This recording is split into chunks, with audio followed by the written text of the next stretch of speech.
evening, good afternoon, everyone, depending on what time you're watching this replay. My name is Franz Esselin. I am an international trade specialist with the United States Commercial Service. I have been a trade specialist for hitting the 1.5 year mark now. And it's been a phenomenal ride thus far. A little bit of background information. Prior to joining the commercial service, I got an MBA in international business, and I even spent some time working at a U.S. embassy abroad. So everything international relations, international export, international business, that's my jam. That's what I do. And for today's presentation, what I'm going to be talking about is kind of giving the chambers and its members a high overview as to, introducing our agency, the programs and services our agencies offer, and how we could help businesses like yours be able to export abroad, and how we can, better service what you guys need. Sounds good. Thank you. Thank you. And with us today, we have a couple of board members. We have Acela Garrett Gomez, which is the chair of the organization. And I am Gilberto Taide, the director of operations for the Greater North Texas Hispanic Chamber of Commerce. And what we do is make sure that we're providing educational resources to all businesses throughout North Texas. And we have monthly networking events, but the chat keeps here. Yes. Ultimately, so there's some across from this graffiti wall. Sorry, if you can ask you to mute. There we go. But ultimately, we're here to help out business owners connect and foster growth in our community. But Franz, we can go ahead and get started if you'd like. Okay, perfect. Well, thank you. As I said again, my name is Franz. I'm with the United States Commercial Service. So I kind of want to get this started by kind of giving everyone an overview as to how important exporting is to the Dallas-Fort Worth economy. As of 2020, the DFW area was the 5th largest metro area in the country when it came to exporting. And some of these numbers on the board right now, as you guys can see, are just absolutely staggering. Over $35 billion worth of export from our metroplex alone. Over 8,000 companies from our area are exporting, and roughly 88% of them are small and medium-sized enterprises, much like you guys here in the chamber. And our job, honestly, here at the Commercial Service is to help all of you, regardless what part of the economy that you're in, is export abroad, and help you. We really do help counsel you, help you figure out which markets work best for you, and we leverage our embassies abroad. At every U.S. embassy, there is a commercial section, so we use our embassy staff on the ground to help you guys figure out which markets are best for you. So with that, I will go ahead and move over to the next slide. With our presentation, I'm going to kind of go from the macro down to the micro as much as possible. So the United States Commercial Service is housed under the Department of Commerce, and we are within the International Trade Administration. In the United States Commercial Service, we have several different departments. We have enforcement and compliance. Enforcement and compliance, they're kind of our law enforcement arm. They help enforce U.S. trade remedy laws. They help negotiate strong rules of governing for the international trade and investments, and monitor to ensure our trading partners comply with international trade and investment commitments. What that means for businesses like yours, we'll go into that a little bit later. We do have formal services where we do use ENC to be able to support you guys going abroad. Alongside enforcement and compliance, we also have industry and analysis. They are our statisticians for the most part within our agency. They help us with market research as well. They also help us with trade statistics. They also help us deliberate, which countries are we as a U.S. exporting to the most, using the numbers to back up what we do to help us find market opportunities. And within the United States Commercial Service, which is where I am here, we really do export promotion, investment promotion, commercial diplomacy, and trade advocacy, as we see here on the slide. The way I always like to explain what we do is we are really the trade promotion arm of the U.S. federal government. So we help set up events for that are trade related. We attend events, we bring the trade related promotion to programs. We spend a lot of time in the local community, such as here with the Greater North Texas Hispanic Chamber of Commerce, where we try to educate the local business community. And then we also go abroad and help our clients on the ground as well. We can help do anything with global business matchmaking, trade counseling, get you connected to the proper resources for export compliance. We also run training programs very similar to this. So that kind of gives us an overall high level view of what we actually do. So as I stated here, our mission is to grow U.S. exports to increase U.S. jobs here at home. And right here on the slide, when we talk about how we are different, there are some private firms that do what we do similarly, but they can't leverage a lot of the federal government's resources that we can leverage. So when we talk about how we can help you go abroad with market promotions, this is really how we stand out. As the U.S. government, we can open doors that no one else can do worldwide. Our global network is unmatched. As it says here, we have more than 76 markets around the world. We do have trade experts on the ground housed within our U.S. embassy. So, an example would be in a particular country, we could have one person whose full-time job there is honestly, being an expert in the energy sector, someone else whose full-time job is being an expert in the automotive sector or cosmetics and so on and so forth. So we really do have a large and robust worldwide network when it comes to trade promotion and getting your companies looking abroad.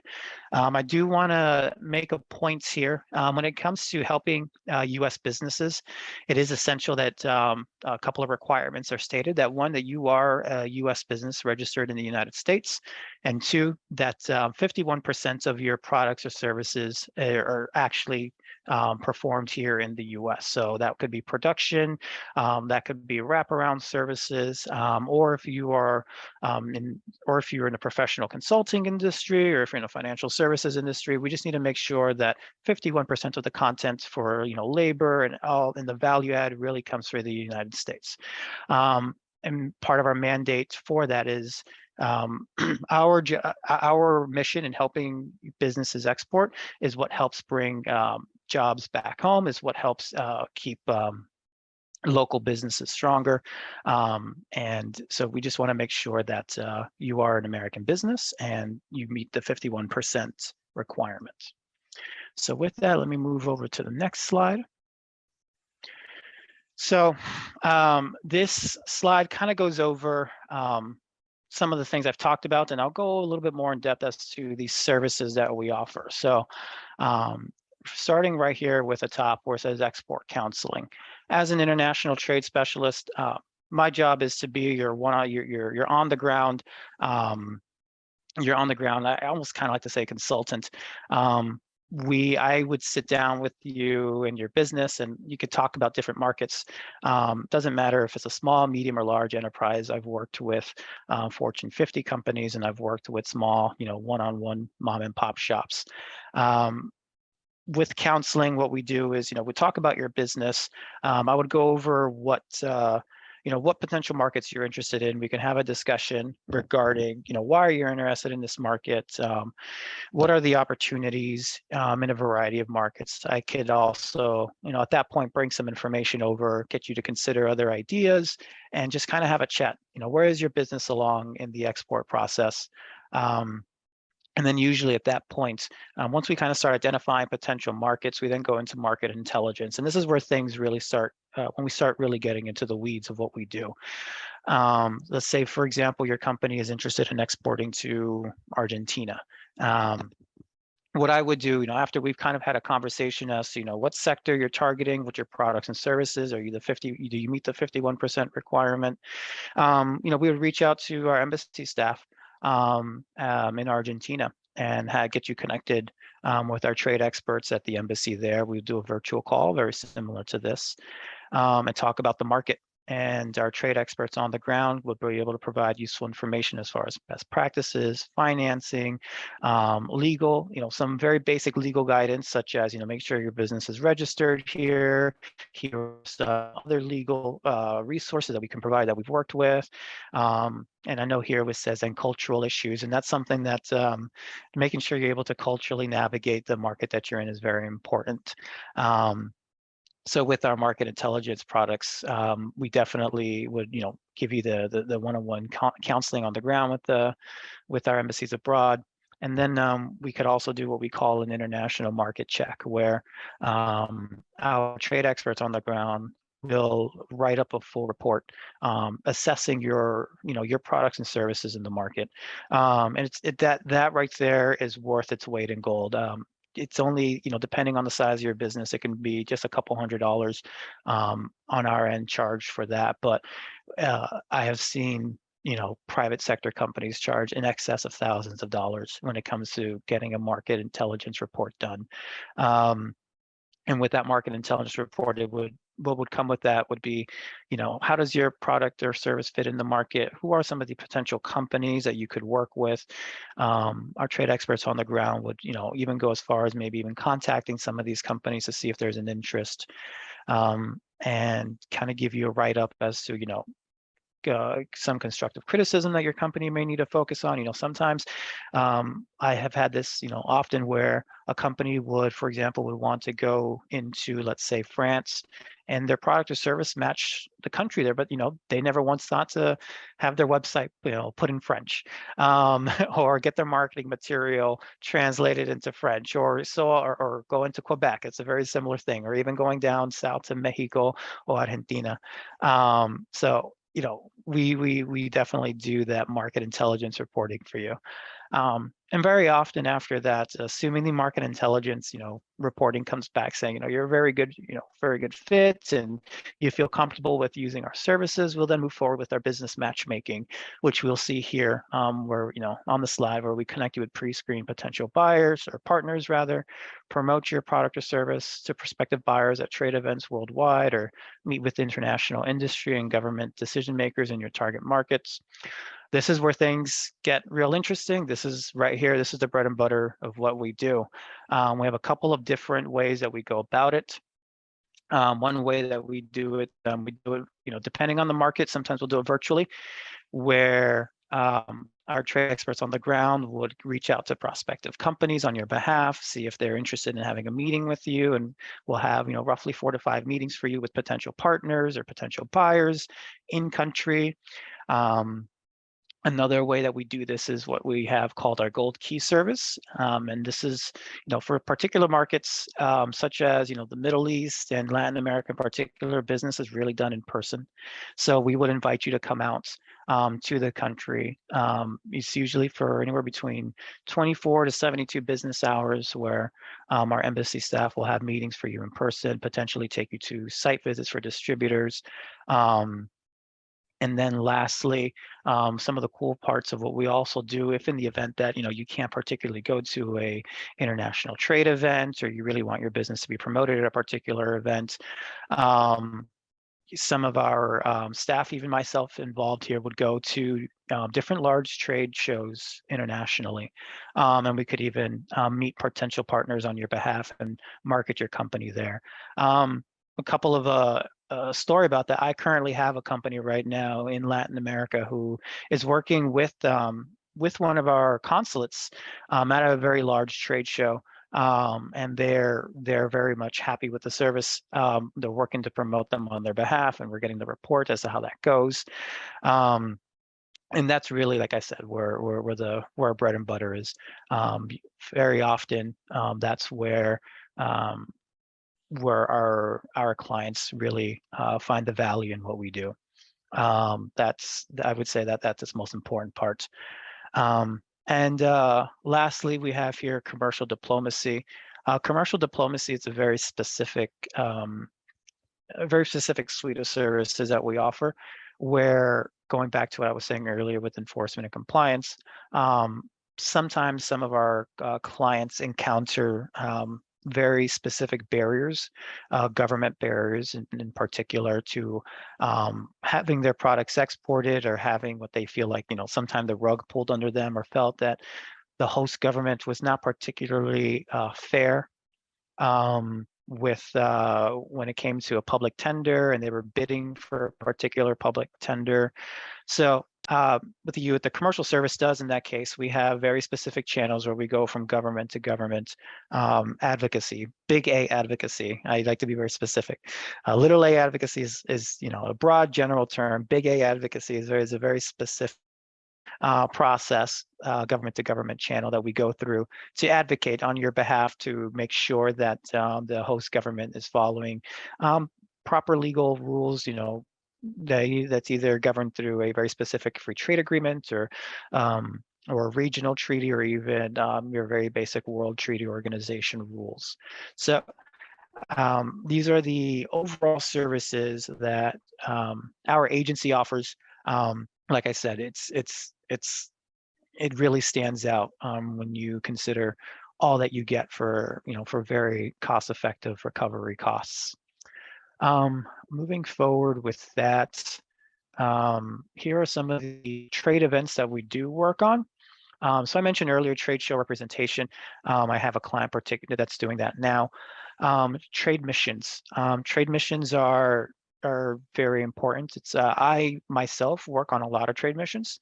Currently, I'm working on a trade mission right now to Serbia and Montenegro. So what we do with trade missions is usually we would pick a couple different countries in a couple different sectors of the economy, and we actively recruit companies for within these sectors to come to these countries and use our trade experts on the ground and whatnot to set up meetings in person, to set up meetings with government officials. And you'll have the federal government resources helping you through that process, hand-holding you on the ground. Some of us who you may get to know domestically, so if you were one of my clients and you were going on one of these missions, I would definitely be there holding your hand through the process.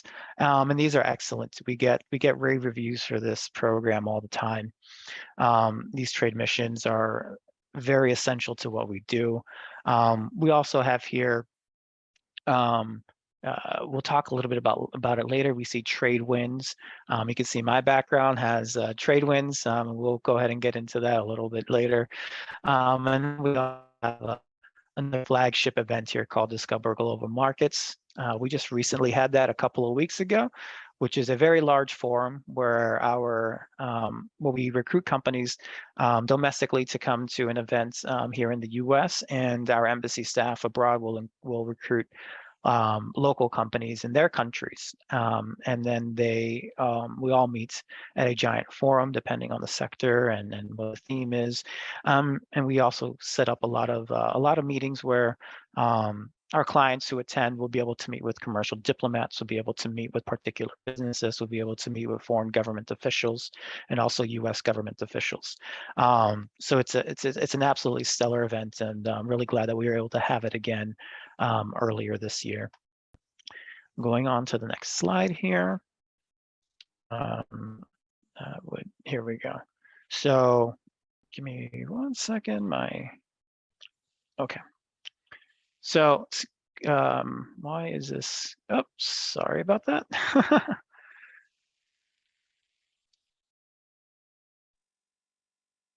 Give me one moment. My computer just changed things up on me. Okay. No worries. I'm definitely taking a lot of notes because it sounds like you guys do everything. Yeah, we definitely do quite a bit of trade-related programming and events. So, all right, let me know if we can see my screen again here. We can see. Yes. Yeah. Okay. Okay, great. Mm-hmm. Great, perfect. I'm sorry about that, technical issues. So picking things back up regarding trade events, as of right now, I do want to spend a few minutes talking about our agency's flagship signature trade mission. And I'm really excited this year that it's going to be in the ASEAN region. What we're doing currently right now is we're recruiting as many companies as we can to be able to go to, as stated here, Thailand, Singapore, Philippines, Vietnam, Indonesia, and Malaysia. And what makes this particular trade mission stand out from all other trade missions is that we really have a large forum component to it. Our clients who are attending would not only be having these standard business-to-business meetings, but they'll also be meeting with commercial diplomats. They'll also be meeting, as I stated before, foreign government officials, U.S. government officials, and it's all really targeted in the ASEAN region. And this is taking place March 13th through the 15th of 2023. As this is our signature event, I do have to say that this sells out really quickly. Last year, it was our first year back from the pandemic. Everyone was working from home. So last year, we sold out in about 30 days, very, very quickly. And it looks like we're on pace to do that again this year, if not sooner. And I was looking at the numbers yesterday, and it's amazing with the amount of demand that's happening, particularly in this region of the world. As I stated here, if you wanted to attend this or you wanted more information, there's definitely the business forum, which is a basic part of the trade mission, where you, as I said before, you meet with U.S. diplomats, you meet with you have your B2B meetings, and then we also have the optional stop. The optional stops, there are a couple before the date events, so that'll be Singapore, Philippines, and Vietnam, March 9th through the 10th. March 14th would be the mission stop in Bangkok, Thailand. And then March 15th to the 16th, we are then also taking a cadre of companies out to Indonesia and Malaysia. We're also accepting sponsorships, so if anyone wants to be able to attend and also help sponsor the event, we'll be more than welcome to have that conversation. If there's also, companies that are looking for a very specific kind of programming for this, we can also have that conversation offline later. But I'm really excited about this. I have several companies that have already registered, and our agency is all hands on deck getting this taken care of. So with that, in summary, again, we are the United States Commercial Service. Our job is to help you export abroad. Our job is to help get you out to different markets. It's a well-known fact that companies that export are able to weather downturns in the economy, are able to better ride upturns in the economy, tend to pay higher wages to their businesses, tend to have higher profit margins. So it's a very great thing. If your company hasn't started exporting yet and you're thinking about exporting, or you're just curious about having a more in-depth conversation, as I've never exported before, or I'm considering it. Honestly, if you really, if you come to us, have a conversation with me. My information here is on the screen. My boss, Director Jessica Gordon, she's here today as well. She will also be more than happy to assist you. We can, get you started, or get you get you on any particular trade events. If you have questions about events, anything exporting, trust me, this is what we love. This is what we do. So don't hesitate to reach out. Also in our office, we also have the U.S. Small Business Administration. The director for that office is Herbert Austin. So if you're a small business and you're still in the process of still building your business up, still trying to get your business plan off the ground, we work hand in hand with SBA. SBA hands us businesses that they feel are ready to move to the export phase, and then we take them from there and guide you through the process. So again, thank you for your time. I'm really glad to be here with the Greater North Texas Hispanic Chamber of Commerce. And with that, I can go ahead and open it up for Q&A. All right. Thank you, Franz. I did have a question. So we're in Texas, and right. I know a lot of people think that, or their thought is that maybe I should start doing exports to Mexico because it's the closest neighboring country. Is there any trends that you've seen where people try to, or certain products or services? Yeah. I can definitely start by saying, usually whenever we're counseling companies that are very new to export, Canada and Mexico are very good first places to go. We have, a near tariff-free, USMCA trade agreement with both countries. It's a very good place to go first. And as far as particular industries, I wouldn't say there's any industry that I would say, is better for this industry or that industry. Honestly, every company is different. Every product and service offering is completely different. So US with the US Canada Mexico agreement, it's made it very easy to go to Canada and Mexico first.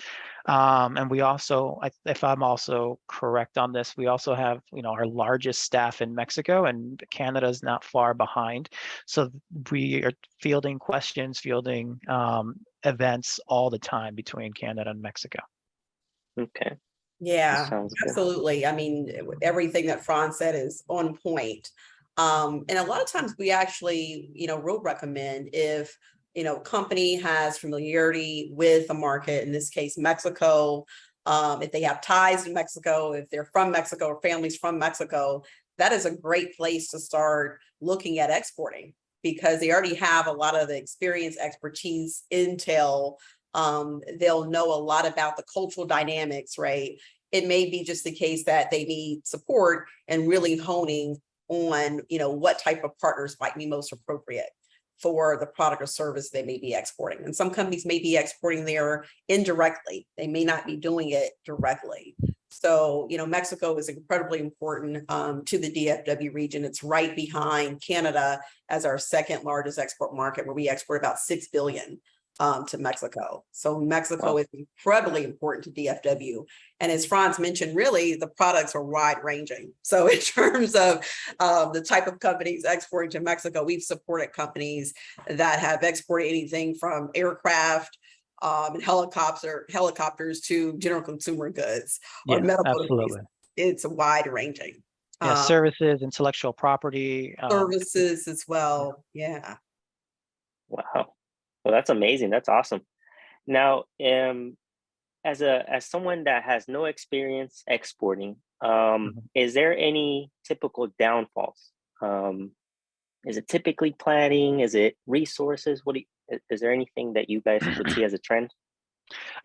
In my case, every trade specialist is different. We all cover different sectors of the economy, but when I have counseled clients or businesses that are very new to exporting, I would say some of the things that some of their blind spots, I would say, is number one, having a plan in place. Some people are just so excited about, oh my God, I'm gonna go to Cancun and I'm gonna start selling, open up shop and hang out on the beach. I'm like, it's not, that's not really how exporting necessarily works. They get, a lot of people get lost in the glitz and glamour of going abroad.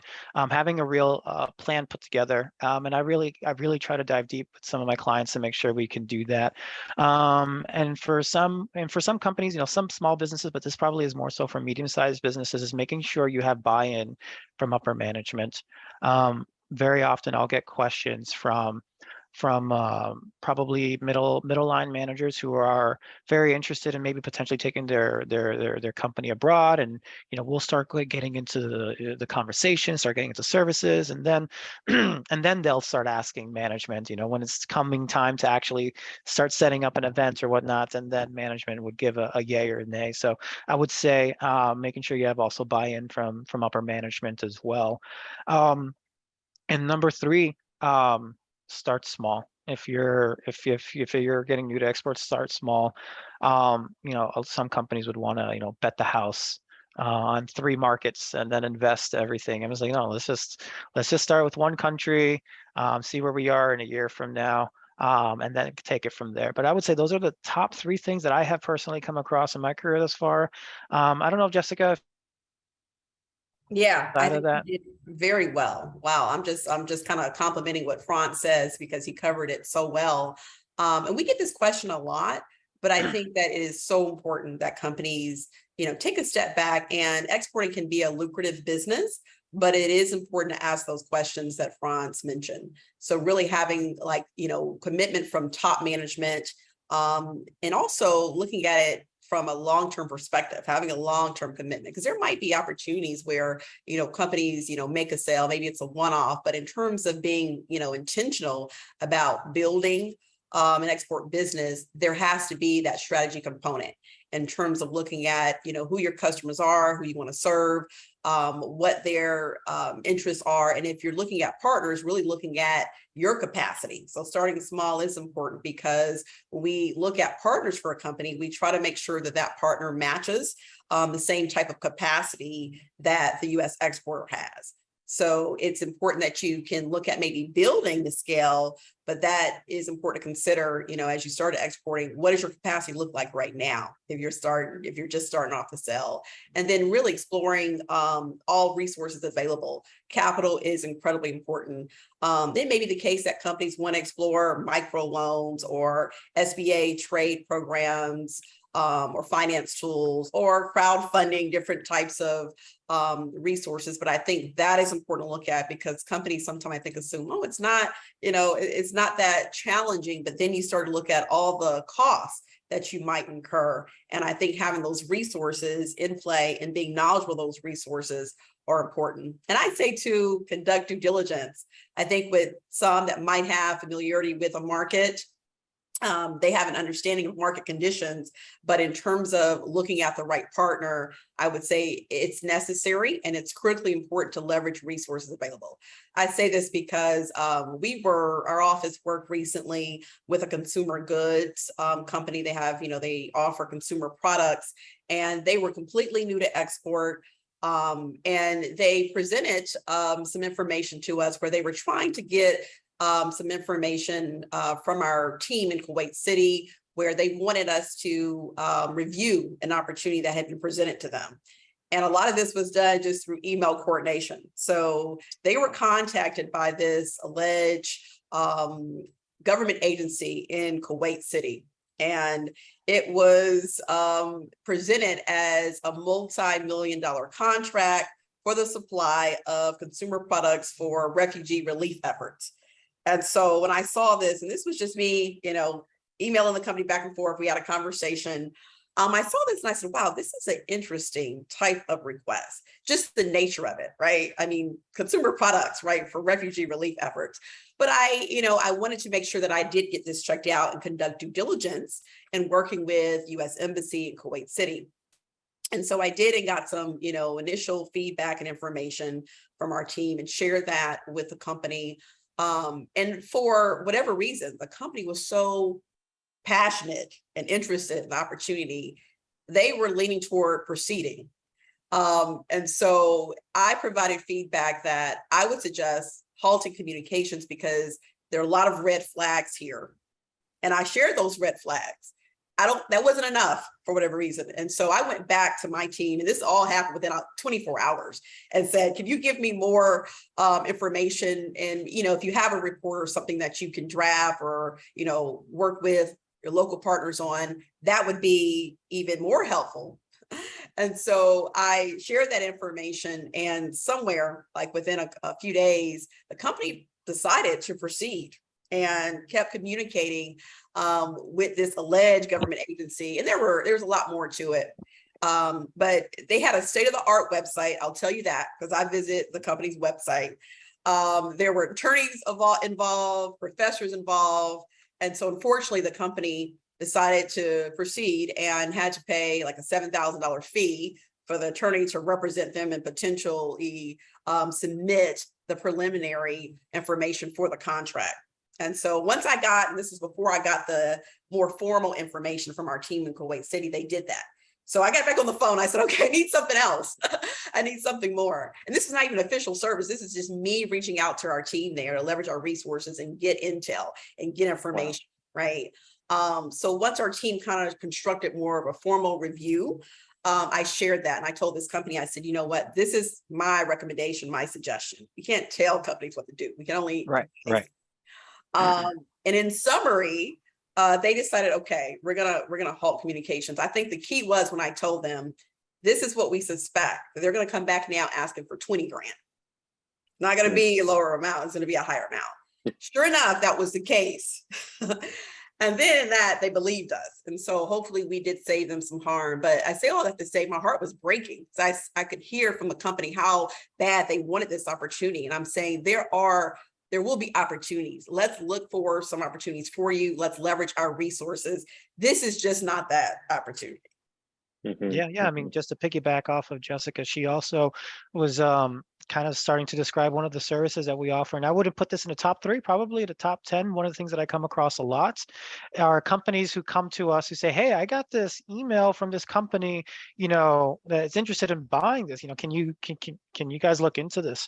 Or on the other end, one of my companies who are in the aerospace and defense sector, they're looking at Southeast Asia, and they're like, hey, we might have a meeting with this potential distributor in X country. Can you guys look into that? So we have a very particular service called International Company Profile, where our embassy staff will actually do their due diligence, do their legal research, do their market research, do their reputational research, and write up a report letting our companies know, if this is a legit company, this is the background history. I had another company that was going into Eastern Europe, and some background information came up that a very particular distributor had, potential political ties that was maybe a little concerning, but proceed with caution and whatnot. So we do all kinds of anything trade related, anything you want to look abroad, we will find a way to assist just about most companies that are requesting from us.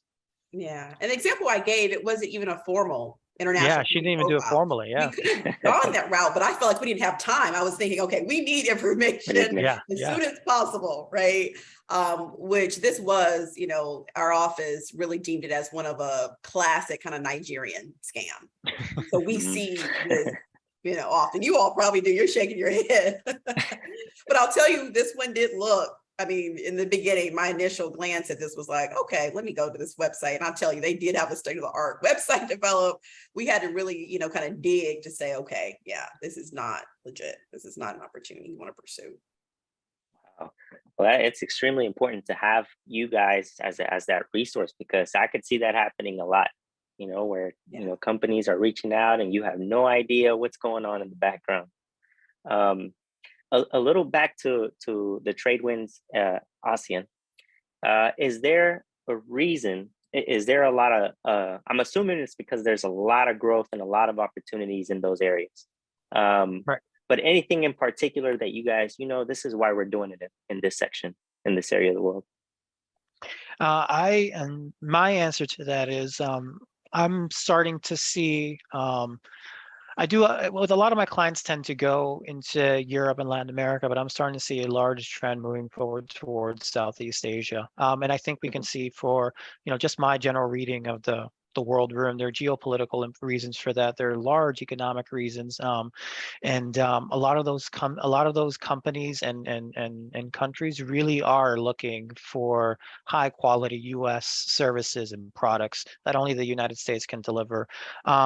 There's a lot of market opportunities there, and that's just basically that's what I've been able to see. And I'll let Jessica go ahead and piggyback off of that. But that's what I have noticed, along with speaking with our embassy staff there, and speaking to my clients who are targeting the region. Obviously, yeah, I think you're exactly right, Franz. There's obviously the geopolitical factors involved there.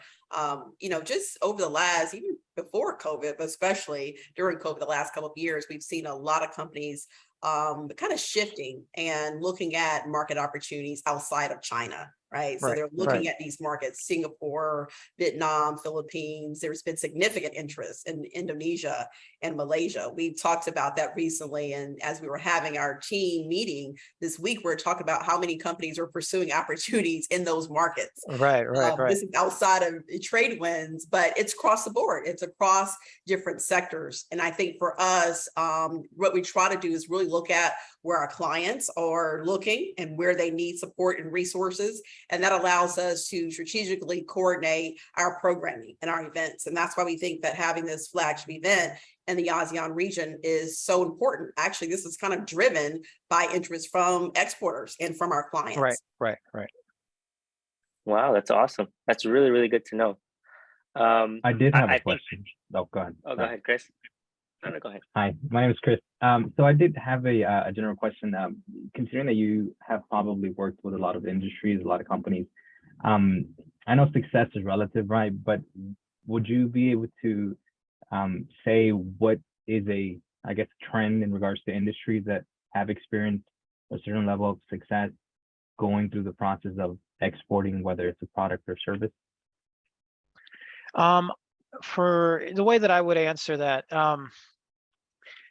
it's really hard to say particular trends, because as I said earlier, every business is completely different. Every product offering is different. And you would even be surprised, an example would be, and I've had a conversation with a colleague about this in the office in the last couple of weeks.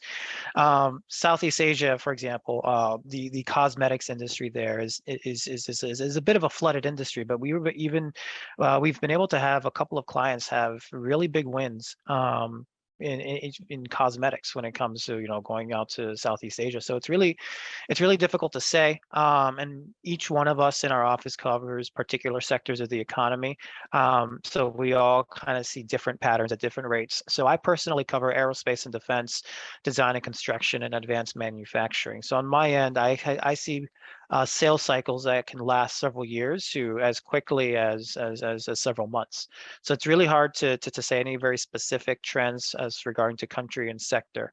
I don't know if Jessica has a different perspective on that. Yeah, I think you're right, Franz. And what I will say, and this was quite inspiring and empowering. Yesterday, when I was attending the Women's Funding Summit, they talked about how we have, we're around 12 million small business in the United States. And what was reported is that we're having more and more minority and women-owned companies being established. And I'm like, wow, that's great. I love hearing that. And these companies are being very successful with exporting. I mean, they're starting, a lot of them are in the initial stages of exporting. But I think that, I don't know if some of that is contributed to the global pandemic, where, people had great ideas. We're like, now I think it's the time to really pursue this idea, this opportunity. I'm going to get my business going and established. And so it's a lot easier now for people to start businesses. And as they start businesses, and especially with us, being so globally connected, e-commerce has helped so many companies. And so a lot of companies are doing business online. I mean, there's so many different resources available to assist companies in doing that. Certainly Small Business Administration. I mean, there are so many different incubators, business networks, obviously the chambers, right? I mean, there's just so many resources available to help a company, get started and really start to do business, whether it's, in the United States or outside. So I'm seeing more trends with minority and women-owned businesses, and them really being able to be in a position to scale and start looking at how to grow their businesses domestically and internationally. And this was, was so, it really was inspiring to see that their success, and how, we mentioned starting small, but how starting small can lead to so much more, right? And making those connections. So leveraging those resources, networking, getting out and talking with others, successful companies, that seems to be trending, where it's like, we have learned how to network virtually, right, in a virtual environment. And now as we're getting back to in-person events, it seems like there's so much information, just a wealth of information. And I think that's being helpful. We also have, I didn't mention this, or we didn't mention this, Franz, but we have our Global Diversity Export Initiative, and that's focused on assisting diverse businesses in the underserved, or now I'm hearing I should be using deserving business community, with expanding globally. So we offer export promotion solutions for companies, and we want to make sure that these diverse businesses get connected to the most appropriate resources. And certainly that's why we're so happy to work with you all at the Greater North Texas Hispanic Chamber, because we want to understand how we can better serve Hispanic businesses in the DFW area. And so when I say, the GDI, we call it Global Diversity Export Initiative, it's wide ranging, but it's really to help, all types of businesses, whether it's, when we say minority, Black, Hispanic owned businesses, and then certainly women owned businesses as well. So I think that when we talk about how do we best serve those type of companies, we understand that those companies have unique needs and challenges when it comes to exporting. And I think that's where we're trying to understand, so that we can, look at resources. What are the specific type of resources that are needed? And where we may not offer the type of support that's needed. We partner with other agencies. We mentioned some of them, like the Small Business Administration. Also, we have a close working relationship with the Minority Business Development Agency. We work closely with the Dallas Business Center. We also work with Export-Import Bank of the United States, which is the official credit agency of the United States, and the U.S. Patent and Trademark Office. Very closely with the USPTO Texas Regional Office. So, I mean, I love DFW because I'm like, there's just so many resources here in terms of government agencies, chambers, economic development organizations, and partners. And I think it's just a perfect place to be if you're looking to expand and grow your business, especially if you're looking to start exporting and expand globally. I know that was a long answer. I kind of just got, I don't know, I guess I was inspired. Just in addition, that was really, really good info. In regards to all the documentation resources, do you guys have Spanish resources specifically? Let's say, whether it's departments, reps, or anything in Spanish? That is a good question. We have very limited information in Spanish, and we're actually looking at developing an export boot camp in Spanish, working very closely with our office in Phoenix, Arizona. So that's something that we'd like to maybe look at developing. That might be something that we can work with the chamber on. Most of our materials, I'll tell you, are not in Spanish, but I'm excited about this export boot camp. Actually, it's going to be kind of the first of its kind. And so certainly the opportunity to work with you all, and then to maybe look at, what does the market look like? Is there a need for it here, and how can we best support? I speak limited Spanish now. I say my Spanish was much better last year, and now a bit rusty. And so does France. France speaks Spanish. And so if you think that there would be, a need for something like that, I'm sure that we could work it out. And then when it comes to materials, we can work with our overseas offices. They do have information in Spanish. The website, actually some of the websites are in Spanish, and we can get materials, from them in Spanish as well. That's great. That's great. Thank you very much for that. And I know we're a little past the hour. If there's any other questions from the group, please feel free to send them over to me, and I'll put the email. And we can go ahead and close out the session. Thank you very much, Jessica and France, for being with us today. And I know we'll reconnect again later in the future. And feel free to contact me if you need anything. I think for our membership, this is an amazing opportunity. And we'll definitely push towards helping some of those business owners really grow where we need them to grow. Very good. Thank you so much for your time. I feel like it's great to see the faces, the people that we can send, the resources to. So thank you for your time just being here this morning or this afternoon. I feel like the chamber is a clearinghouse of information and resources. That's what we do. So it always helps just to have a face, and we know that we can count on people like you to direct the businesses where they need to go. So thank you. Absolutely. Thank you so much. It's our pleasure. We're really looking forward to exploring how we can best, collaborate and engage. I would like to schedule a follow-up meeting, as there's another opportunity I'd like to speak with you all about. Okay. So thank you so much for all your support. Thank you. Thank you.